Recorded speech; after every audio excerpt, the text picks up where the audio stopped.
It was just one of those crisp fall mornings in Chicago, the kind where the wind off Lake Michigan bites a little but the sun's still trying to warm things up, and I was out with my little girl Mia, heading to our usual spot in the park for a quick picnic, nothing fancy. Just sandwiches and her favorite juice box when all hell broke loose. Gunfire cracking through the air like thunder. People screaming and scattering like leaves in a storm. And there she was, this cop sprawled on the sidewalk, blood pooling under her, clutching her side as two shadows in hoodies closed in with guns raised. I froze for a split second, heart pounding like it had bust out of my chest, Mia's tiny hand gripping mine so tight it hurt.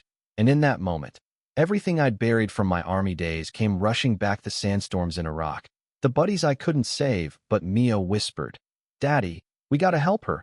And damn if that didn't snap me into gear, because how do you tell your kid the world's too dangerous to do the right thing? So I scooped her up, shoved her into the nearby coffee shop with old Mrs. Ramirez behind the counter. "Call 911.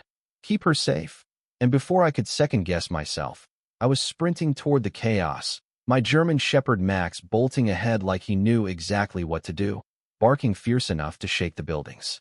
Man, looking back, I was Jake Harlan then, 38, and just trying to keep my head above water as a plumber in the South Side, fixing leaks and unclogging drains to pay the bills after losing my wife Emily to that damn leukemia. 4 years ago, she'd been my anchor, the one who made sense of the mess I'd brought home from the war, and without her, it was just me. Mia with her wild curls and those big green eyes that saw right through my tough guy act, and Max, the rescue pup we'd gotten to fill the quiet house, 80 pounds of fur and loyalty, who'd sleep at Mia's feet like a guardian angel. The neighborhood had gone to crap lately, thanks to the Shadow Wolves gang muscling in on everything from drugs to protection rackets. And trust me, folks didn't trust the cops much after those bribery scandals hit the news. Turns out, some badges were dirtier than the streets.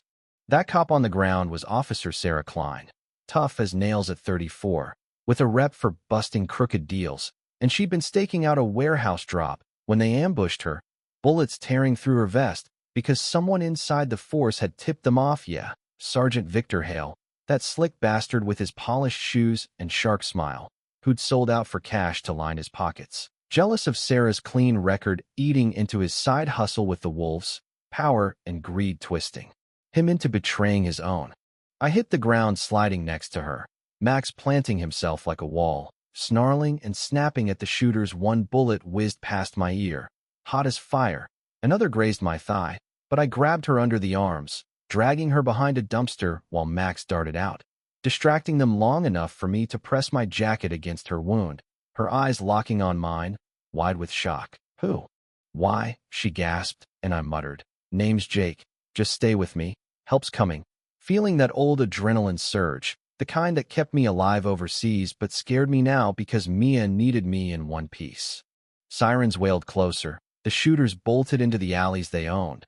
But when the squad cars screeched up, it wasn't gratitude I got. Hale swaggered in, eyes narrowing like he smelled blood. "Hands up, civilian. Get that mutt away." And before I knew it, they cuffed me, hauled Max to the pound, and whisked Mia off to social services.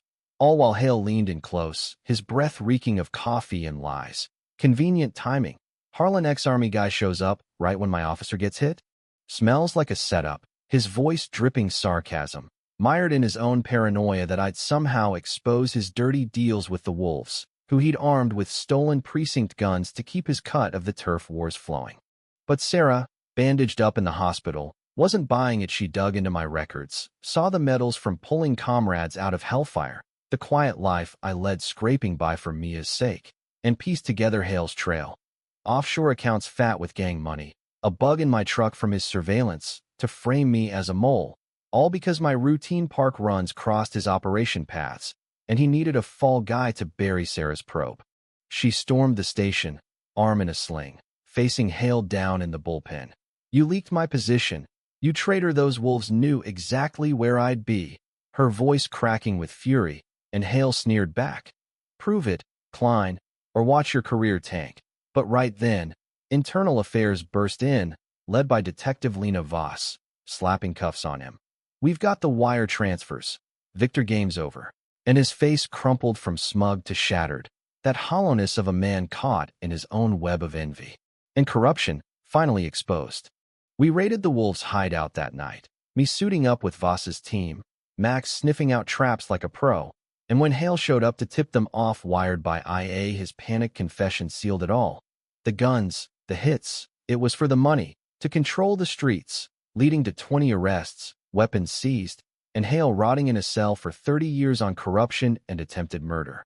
The trial was a circus, footage of my dash playing on loop, Mia beaming from the stands as I got the city's Valor Medal, though what hit harder was her hug afterward. "You're my hero, Daddy." Business boomed at my plumbing shop. I started free safety classes for vets. Max turned therapy dog with Mia tagging along, and Sarah, well, she stuck around, teaching Mia puzzles, sharing quiet dinners, until one snowy evening in Grant Park, with Mia and Max chasing flurries, she took my hand. "Jake, you've given me a reason to believe again in people, in us, and we built something real, marrying simple at the courthouse, adopting a boy named Theo who'd lost his folks, our family pieced from broken parts but stronger for it. Yet, sometimes I wonder, was Hale just greedy, or did the system break him first, pushing good cops to the edge?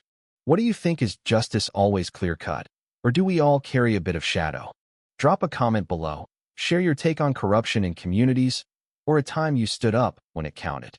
Hit like if this hit home, subscribe for more real-life twists, and let's keep the conversation going, because stories like this remind us, courage isn't capes, it's choices.